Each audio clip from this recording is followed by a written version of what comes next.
brand new routes.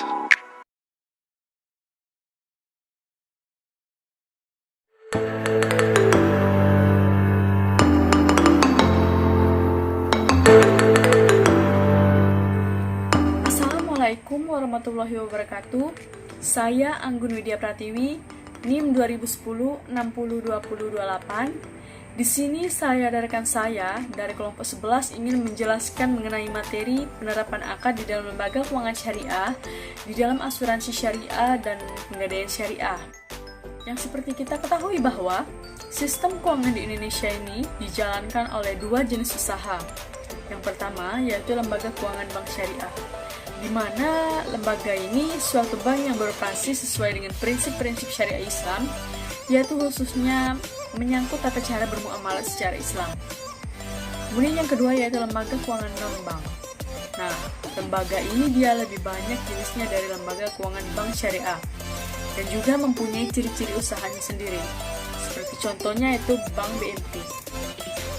Akad dalam asuransi syariah ini, dia perjanjiannya lebih melibatkan perusahaan asuransi syariah itu dan para nasabahnya.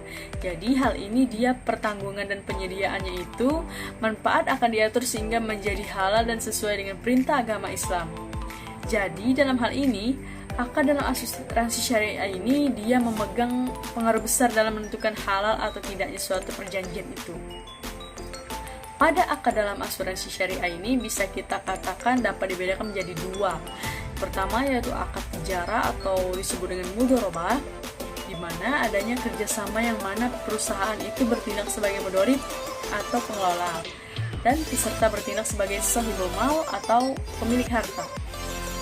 Yang kedua, akad tabarur atau bisa kita sebut dengan hibah, yang mana akad ini peserta memberikan hibah yang akan digunakan untuk menolong peserta lainnya yang terkena musibah. Jadi intinya akad tabarur ini dia diartikan tolong menolong dalam kebaikan. Jadi intinya asuransi syariah ini dia lebih menggunakan akad mudharabah dalam prakteknya karena dia lebih mengutamakan keadilan dan mengharamkan riba dengan mengutamakan kebersamaan dalam menghadapi segala risiko yang terjadi.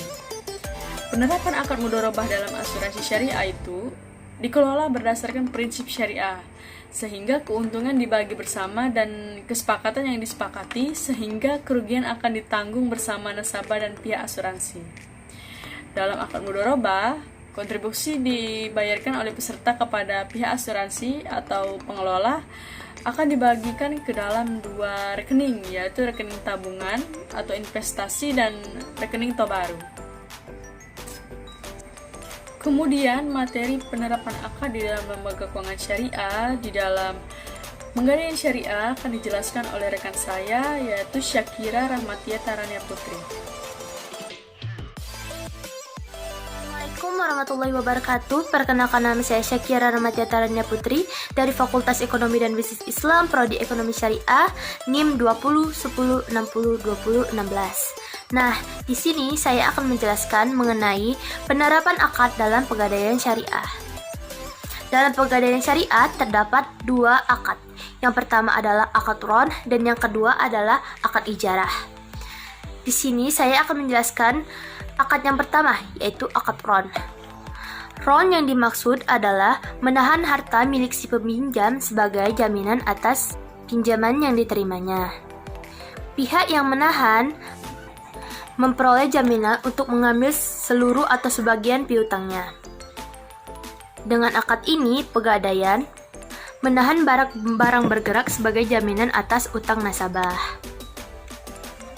Nah, tujuan dari akad ron ini sendiri adalah agar pemberi pinjaman lebih mempercayai pihak yang dihutanginya. Lalu mengenai pemeliharaan dan penyimpanan barang gadaian, pada hakikatnya adalah kewajiban dari pihak yang menggadaikan atau disebut dengan rohin.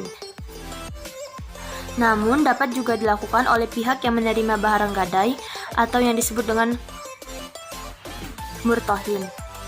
Tetapi biayanya harus ditanggung oleh pihak yang menggadaikan atau disebut dengan rohin. Selanjutnya, saya akan menjelaskan mengenai akad yang kedua adalah akad ijarah. Akad ijarah adalah akad pemindahan hak guna atas barang atau jasa melalui pembayaran upah sewa dan tanpa diikuti dengan pemindahan kepemilikan atas barangnya sendiri. Nah, melalui akad ini, pegadaian dimungkinkan untuk menarik sewa atau atas penyimpanan barang bergerak milik nasabah yang telah melakukan akad. Nah, itulah penjelasan saya mengenai penerapan akad dalam pegadaian syariah. Kedua akad tersebut telah diterapkan dalam lembaga keuangan syariah karena kedua akad tersebut tidak mengandung unsur riba ataupun bunga. Jadi kedua akad tersebut halal dalam pegadaian. Nah, itulah tadi penjelasan saya dan teman saya, semoga dapat dipahami dan dimengerti. Wassalamualaikum warahmatullahi wabarakatuh.